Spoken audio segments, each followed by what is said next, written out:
Les poteaux, celle-là, j'ai dû la noter. Alors, est-ce que vous êtes prêts? On va parler de blanchité alimentaire. Hein, ah oui, bah oui, bah oui. Moi, de toute façon, je fais ce que je veux, c'est ma chaîne. Ou utilisation de l'alimentation pour renforcer la blanchité comme identité raciale dominante. Oui, les amis, c'est pas moi qui l'invite, c'est pas moi qui l'invente. C'est l'amie Mathilde Cohen. Elle s'appelle Mathilde Cohen. Bon, alors Mathilde Cohen, faut savoir un truc, c'est que enfin, ça a été repris par Sciences Po, elle bosse à Sciences Po, j'en sais rien. Mais en tout cas, ce qui est sûr, c'est que c'est une chercheuse au CNRS. C'est donc une femme d'une grande stature intellectuelle en qui on peut avoir tous confiance, les amis. Oui, écoutez-moi ce que cette petite dame raconte. C'est ouf, hein, encore une fois, c'est oufissime. Bon, allez, regardez-moi ça, les gars. I'd like to tell you about the idea of food whiteness in French culture. Ouais, donc ça commence bien, hein. Je voudrais vous parler de l'idée de blanchité alimentaire dans la culture française. Regardez ses yeux un peu de temps en temps, les gars, c'est ouf. Alors, j'entends par là l'utilisation de l'alimentation pour renforcer la blanchité comme identité raciale dominante.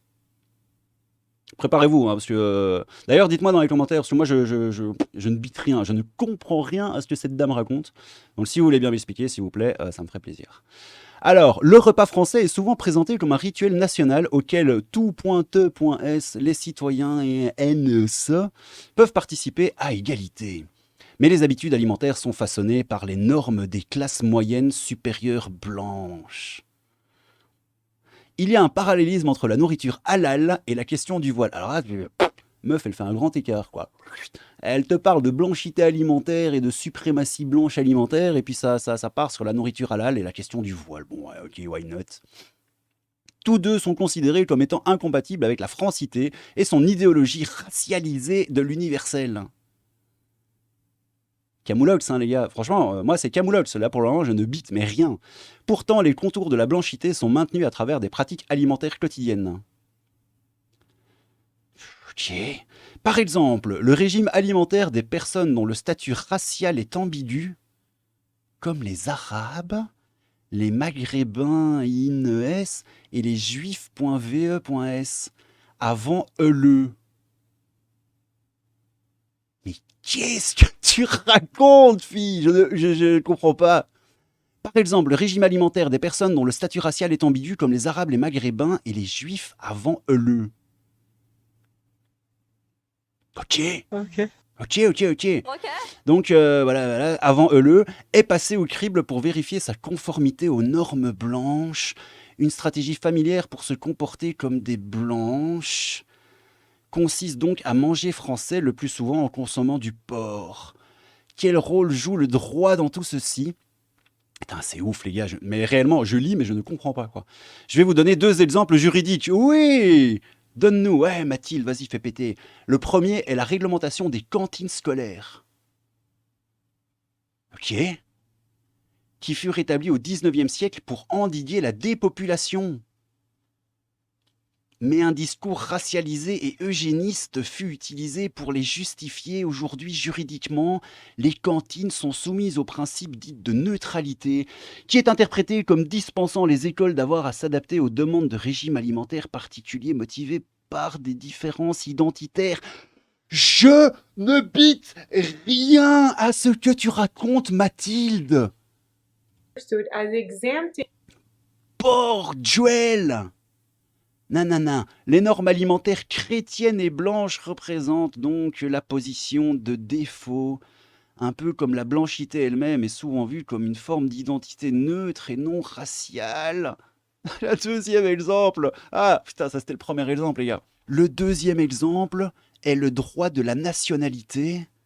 Qui peut obtenir la nationalité française? Point d'interrogation. À l'époque coloniale, en théorie, la blanchité n'était pas exigée pour accéder à la nationalité française. Oui, c'est toujours pas le cas, hein. Mais en pratique, des preuves de pourquoi elle se met à parler de l'époque coloniale, je ne comprends pas. Mais en pratique, des preuves de performance blanche pouvaient s'avérer décisives. Les administrateurs coloniaux prêtent attention au mode de vie des postulants.e.s, y compris leur habitude alimentaire. Mangeait-il ou elle du riz ou du pain? Mangeait-il ou elle au sol ou attablés. Ah, je n'ai rien compris. Vous avez compris quelque chose, les gars? Sérieusement. Je vous mets le lien du tweet en description.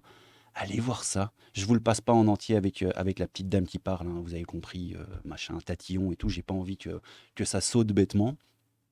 Je ne comprends pas. Les potos, les pototes, je prends 10 secondes de votre temps pour vous inviter à vous abonner à la chaîne si vous le souhaitez. Oui, merci à ceux qui l'ont fait, merci à ceux qui le feront. Et je vous laisse avec l'autre con. Salut. Et l'article là qu'on a vu tout à l'heure, il est rigolo. Donc, ouais, c'est quoi? C'est causeur. Causeur. Jury craché, on parlera plus de la blanchité alimentaire à Sciences Po, blablabla. Les théories racialistes très en vogue à gauche embarrassent Sciences Po à une bien mauvaise soupe. La blanchité a encore frappé, il semblerait d'ailleurs qu'elle ne sache plus faire que ça, et comme la liste des reproches n'était pas assez exhaustive encore, on en a remis une bonne louche. Avec la blanchité alimentaire, tout un programme. Bon, ça on s'en fout, il y avait un truc intéressant. Pollution américaine, ouais, évidemment. Défendu par une chercheuse du CNRS, Mathilde Cohen, qui a expliqué dans le cadre d'un colloque organisé par Sciences Po Paris que, attention, les habitudes alimentaires sont façonnées par les normes des classes moyennes supérieures blanches, contribuant ainsi à renforcer la blanchité comme identité raciale dominante. Inutile de préciser que la dite chercheuse est également maître de conférences dans une université américaine, parce que ça ne s'invente pas. Bah, sur le coup, si, ça s'invente, mais putain, c'est chaud, hein, les gars. Ça dit quoi ici? Ça dit je peux toujours pas croire que c'est vrai. Ah merde, le regard fixe façon Lara Fabian. Oh punaise, je l'avais complètement oublié, cette possédée. Ouais, le blanc des yeux au-dessus de l'iris. Comme ça fait très. Ah ouais, il y a la photo de Tiffany, regarde. Photo de Tiffany aussi, elle est en- Mais bon, Tiffany, je l'aime, je me moque pas d'elle. Mais il me semble que sur cette photo aussi. Mais elle fait la conne, quoi, tu vois, donc ça va. Elle était bien au chaud dans mon HD, blablabla. Si seulement Sciences Po était le seul à être touché. Les yeux à chaque fois, les yeux, impossible de se tromper. Ouais, je comprends les. Les yeux sont le miroir de l'âme. Les petits poteaux, oui! Ah, et l'ami Ouranos qui nous dit « Cela prouve bien que ce n'est pas parce qu'on a fait des études qu'on est intelligent. Dans ma longue carrière militaire et civile, j'ai croisé des personnes qui m'ont bluffé par leur intelligence. C'était toujours des personnes simples, avec un discours simple et compréhensible par tous, à l'exact opposé des prétentieux et de leur raisonnement sophistiqué. Oui, les amis! Qu'est-ce que vous en pensez de la blanchité alimentaire, les gars? Bon, je sais que c'est une vidéo qui date d'il y a genre 6 mois ou 1 an, mais ça me fume. C'est juste n'importe quoi. Franchement, non, mais sans déconner. Ça va, je sors un peu du crabe pour être sérieux. Enfin, je suis sérieux aussi en crabe, mais c'est ouf. Comment est-ce que tu peux encore donner du crédit à ces gens? Sérieusement, quoi. J'ai vraiment l'impression que le monde est gouverné par les bas de plafond, quoi. C'est vraiment ça, hein, sans déconner. Les 80 de QI gouvernent le monde, hein, les gars.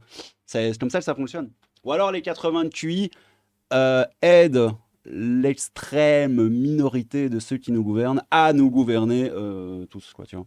C'est peut-être plutôt ça.